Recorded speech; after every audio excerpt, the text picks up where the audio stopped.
Ouça o Agro, Gestão e Mercado, com Natália Fernandes, um podcast do Sistema CNA Senar. Olá, esse é mais um episódio do podcast Ouça o Agro, Gestão e Mercado, seu podcast sobre mercados agropecuários e gestão de custos e riscos de preços e negócios rurais. O episódio de hoje, estimativas para as safras de grãos 2021-22 no Hemisfério Sul. Eu sou a Natália Fernandes, coordenadora do Núcleo de Inteligência de Mercados da CNA, e o convidado de hoje é o Rafael Fogaça, gerente de acompanhamento de safras da Conab. Ele que participou aqui com a gente no quarto episódio, né, Rafael? Seja bem-vindo novamente. Obrigado, Natália, pelo convite. Foi um prazer participar, é um prazer estar aqui novamente. Estamos aí disponíveis sempre que precisarem para conversar um pouco sobre safra. Vai ser um bate-papo legal. Muito bom. Então você que nos ouve, vem com a gente que já vai começar.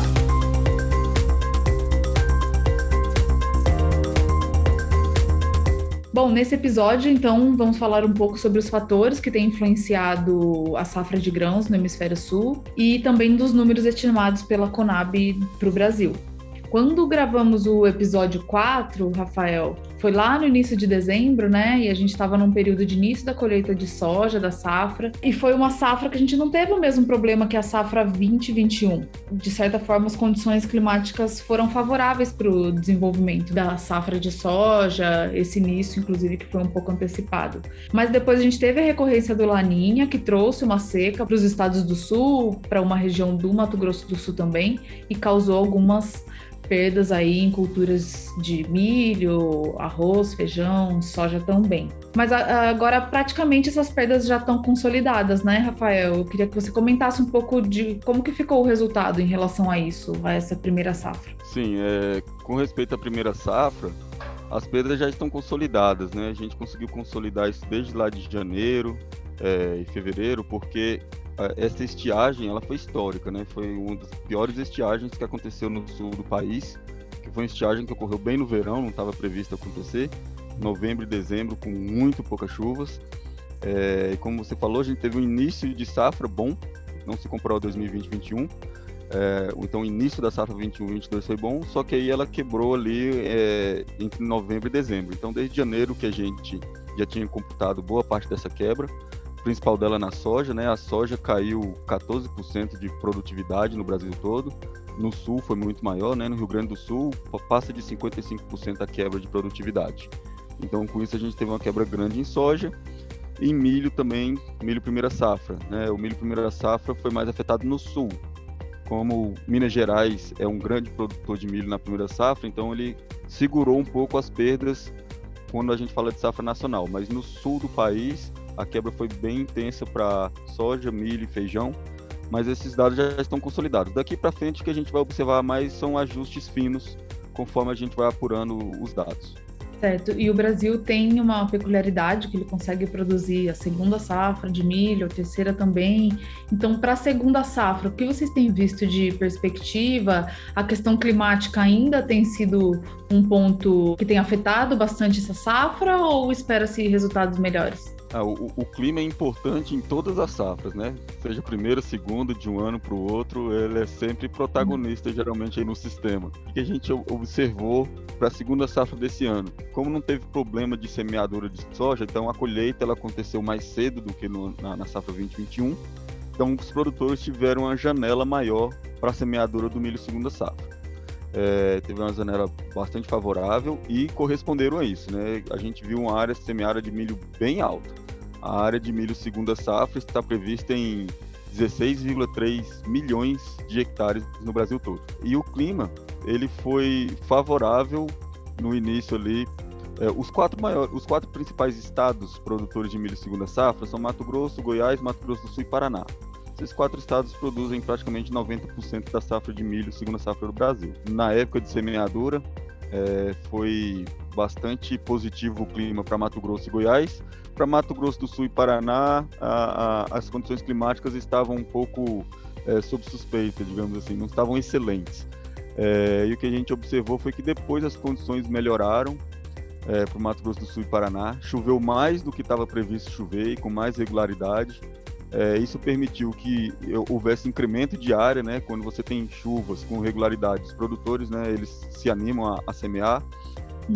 E isso também permitiu a gente fazer até para esse levantamento ajuste em produtividade, né? Tanto para Mato Grosso do Sul quanto para o Paraná, né? Hoje Mato Grosso do Sul está com produtividade aí, estimativa de 5.100 quilos por hectare, e Paraná 5.927. Isso foram aumentos de produtividade justamente por esse clima favorável. Em Mato Grosso e Goiás, que iniciou com uma safra muito boa, as expectativas é que haja uma redução intensa na umidade, né? Baixo volume de chuva, déficit hídrico daqui para frente.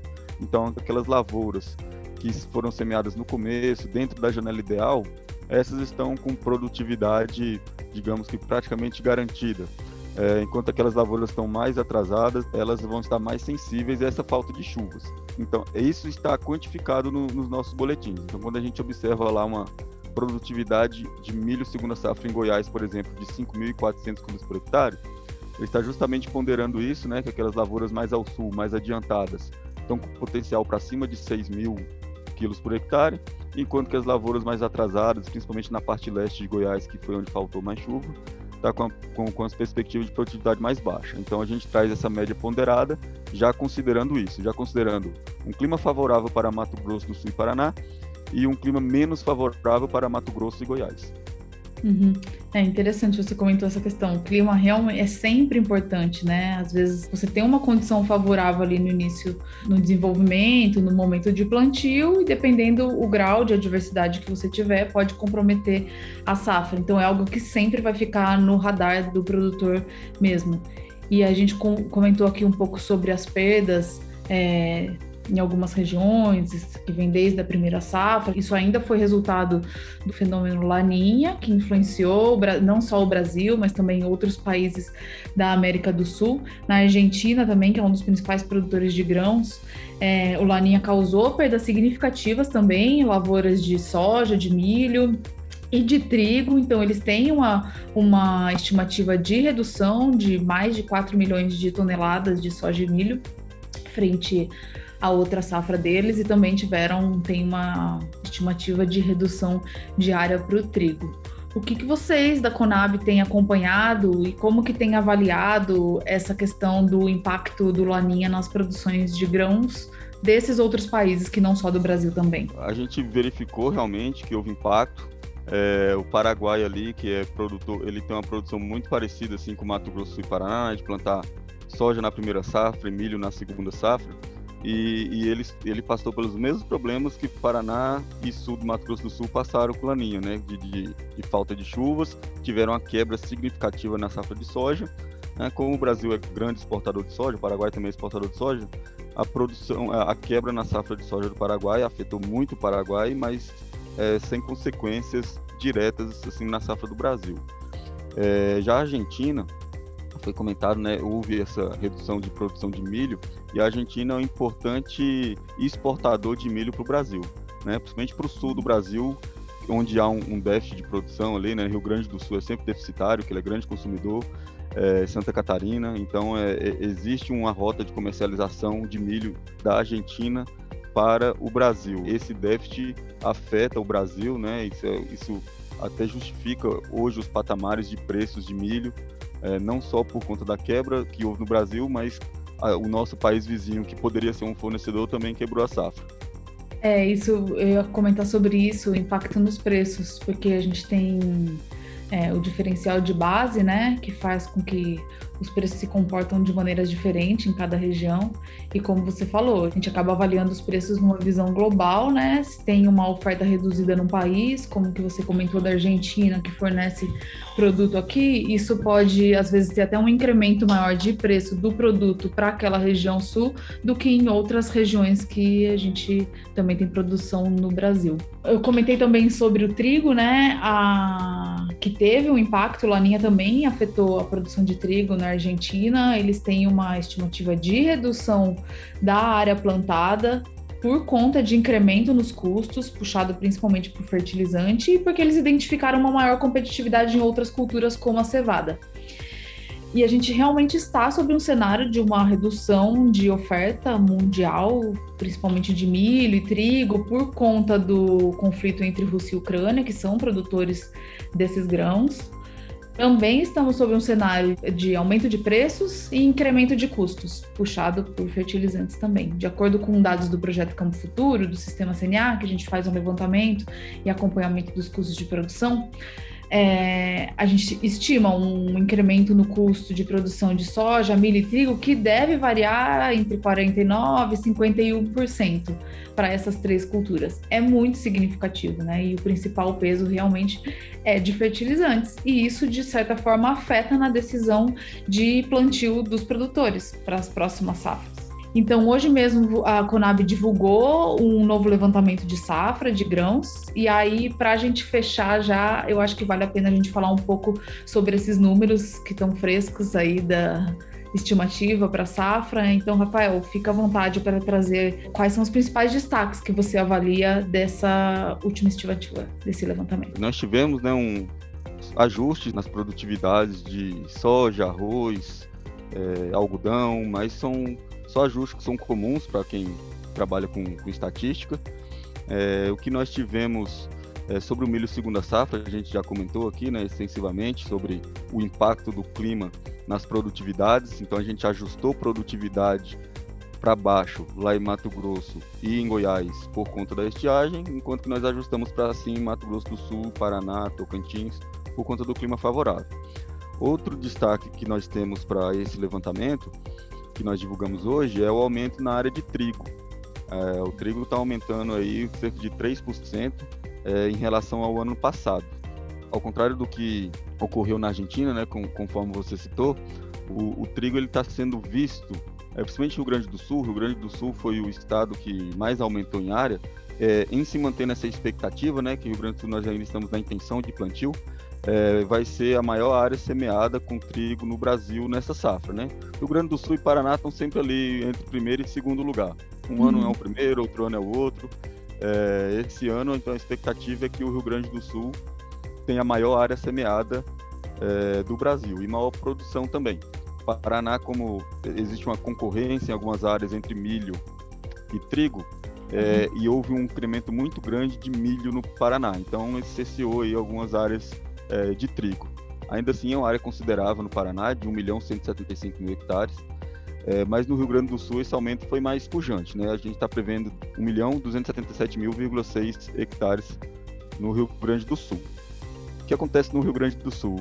A gente comentou lá no começo que eles tiveram uma quebra de safra de soja muito intensa. Os produtores, independente de conflitos internacionais, ou independente do que ocorra na Argentina, a intenção deles parece ser recuperar parte do prejuízo que eles tiveram com lavouras de primeira safra, com uma cultura de inverno. Muitos produtores ficaram com bastante prejuízo, e aí eles têm ainda aí a safra de inverno para tentar conseguir uma receita dentro desse ano safra.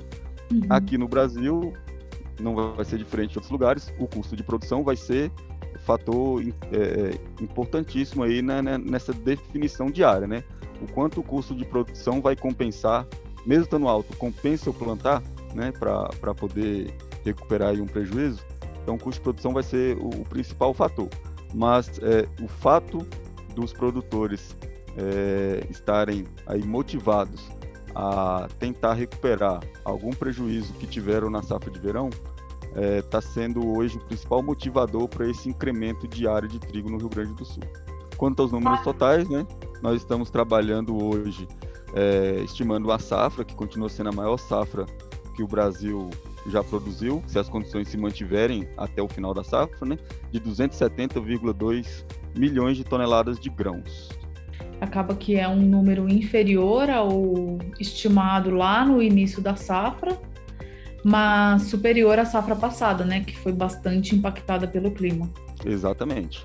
Bom, então já estamos chegando ao final desse episódio, tive bastante informação relevante aqui, só mostra mesmo esse dinamismo do Brasil, como você citou, de os produtores em algumas regiões terem condições de fazer o seu controle, sua gestão de custos, identificar quais as melhores culturas para que ele consiga ter uma margem positiva, mesmo frente a um cenário de custos elevados.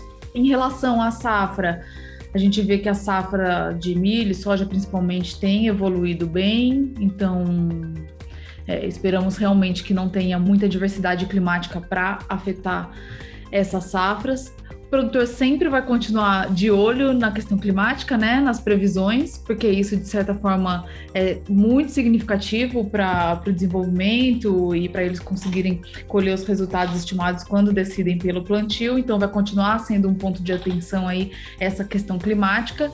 E, independente de ser uma boa safra ou não, vale a pena destacar a importância do produtor realmente estar atento, fazer o seu planejamento ali de custos e também de comercialização. Você citou a questão do trigo, o produtor aproveitando o momento de preços mais atrativos para ampliar a área, e é importante que ele tenha ferramentas ali na mão para que ele consiga fazer uma gestão da comercialização também, né? Para que ele consiga aproveitar esses preços, parte dele, mesmo no momento que ele está decidindo plantar, e não fique só com um risco de, se depois o preço cair, ele assumir parte desse risco. Então, é muito importante essa gestão por parte do produtor. Essa questão toda que a gente falou aqui, eu aproveito para parabenizar a Conab também, que divulga com uma frequência muito grande informação que o produtor pode se atualizar, deve se atualizar, inclusive, para que ele consiga fazer a gestão da sua produção. E, Rafael, já deixo aberto aí para você falar como que o produtor pode ter acesso a todos os boletins que vocês fazem acompanhamento, tanto da questão climática, oferta, demanda e as produções aí das outras regiões, porque isso impacta, de certa forma, na decisão do produtor. Então, fica à vontade, deixa, que além do podcast, tem mais um lugar para o produtor buscar esse tipo de informação. Sim, obrigado pela oportunidade aí de demonstrar um pouco do nosso trabalho. Tudo que a gente produz de informação a gente publica no nosso site oficial, né, conab.gov.br. Se o produtor for lá no link de safras, então lá nós temos os boletins de acompanhamento de safra de grãos, que é publicado mensalmente, né? Hoje nós publicamos tá lá carregada a tabela de dados com a produção do Brasil de todos os grãos separados por estado. Nós temos os boletins de safra de café, que dia 19, né, quinta-feira que vem, nós vamos publicar o segundo boletim da safra de café. Temos também de cana-de-açúcar. E semanalmente a gente publica o progresso de safra, né, nas principais regiões produtoras. Aí não é todo o país, mas a gente pega os principais estados para as principais culturas, né, que é soja, milho, arroz, trigo, algodão. A gente publica semanalmente como é que está o progresso da semeadura, como é que está o progresso de colheita e como é que está a fenologia dessas culturas, além de fazer uma análise climática semanal. Então todas essas informações estão lá no site da Conab, dentro de safras, progresso de safra. Convido todos a acompanhar essa informação, para municiar mesmo o produtor, né? Ele é nosso principal público-alvo, e queria deixar os parabéns aqui para o produtor rural por um motivo específico. A gente comentou bastante aqui que o clima ele é sempre protagonista no tamanho da safra, né? Sempre que uma safra quebra porque o clima foi ruim, quando a safra é boa é porque o clima foi favorável. Entretanto, a gente tem observado que a gente viu adversidades climáticas nessa safra, na safra passada, e mesmo assim a gente está batendo recorde de produtividade ano após ano. E isso é graças ao produtor que tem investido bastante em tecnologia. Não fosse o produtor estar se capacitando, investindo em tecnologia de sementes, de manejo, de maquinário, a gente não conseguiria manter essas produtividades altas diante de uma adversidade climática atrás da outra. Então tem muito a mão do produtor aí por trás de por que a gente ainda está produzindo 270 milhões de toneladas de grãos, tendo uma estiagem histórica, né? Vai muito do que o produtor faz pela agricultura brasileira. Fica aí registrado meus parabéns para os produtores do Brasil. Bom, muito obrigada, Rafael. É isso mesmo. Diante de tantos desafios, né, o produtor continua se aperfeiçoando, buscando tecnologia e melhorar a sua gestão, e tem entregado aí esses resultados que contribuem para a produção de alimentos, para a geração de emprego, renda para o nosso país, e contribuem aí, de certa forma, para a segurança, garantir uma segurança alimentar. Então já chegamos ao final. Te agradeço, Rafael, mais uma vez pela participação. A Conab é bastante relevante para o mercado, nosso trabalho sempre conjunto. Espero realmente que toda essa perspectiva positiva que a gente conversou aqui se concretize, e espero também ter a Conab em outros episódios aqui com a gente para contribuir ainda mais com a vida do produtor rural brasileiro. Muito obrigada. Eu que agradeço, estamos aqui à disposição, sempre que precisar, estaremos aí participando junto com vocês aí informando o produtor. E aos que nos ouvem, obrigada pela audiência. Esse foi mais um episódio do podcast Ouça o Agro, Gestão e Mercado. E até o próximo episódio. Tchau, tchau. Ouça o Agro, Gestão e Mercado, com Natália Fernandes, um podcast do Sistema CNA Senar.